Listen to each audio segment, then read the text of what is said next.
ऐसी भक्ति जगी शरीर पर उग आए शंख चक्र के निशान। राधे कृष्ण वीवर, भक्ति से भरी रसमयी कहानी को मैं आप लोगों को सुनाने जा रही हूँ।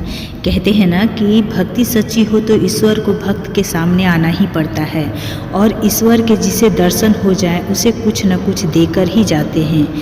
यह एक ऐसी ही भक्त की कथा है जिसे भगवान श्री कृष्ण ने दर्शन दिए और जाते जाते छोड़ गए शरीर पर शंख और चक्र के निशान। यह कथा आमेर नरेश श्री पृथ्वीराज जी स्वामी की है। एक बार इनके गुरु अपयहारी जी द्वारिका की यात्रा पर जाने लगे तो पृथ्वीराज जी भी द्वारिका जाने को तैयार करने लगे। उन्होंने कहा कि द्वारिका जाकर शरीर पर शंख चक्र बनवाऊंगा। गुरु उपहारी जी ने कहा कि अगर तुम राज्य छोड़कर चले जाओगे तो राज्य में अव्यवस्था फैल जाएगी, धर्म कर्म से लोगों का ध्यान हट जाएगा, इसीलिए आमेर में रहकर ही श्री कृष्ण भक्ति करो।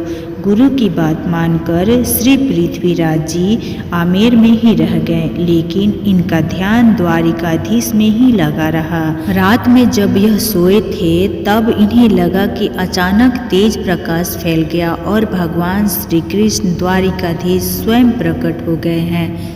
राजा श्री पृथ्वीराज जी ने द्वारकाधीश जी की परिक्रमा की और प्रणाम किया। भगवान ने कहा कि तुम अब गोमती संगम में डुबकी लगाओ। राजा को लगा कि वह गोमती तट पर पहुंच गए हैं और गोमती में डुबकी लगा रहे हैं। सुबह जब राजा महल से बाहर नहीं निकले तो रानी उनके शयन कक्ष में पहुंची। रानी ने कहा, राजा सोए हुए हैं और उनका पूरा शरीर भीगा हुआ है, जैसे स्नान करके आए हो। रानी ने देखा कि राजा के बाजू पर शंख और चक्र के निशान उभर आए हैं। राजा की नींद खुली तो वो भी इस चमत्कार को देखकर हैरान थे।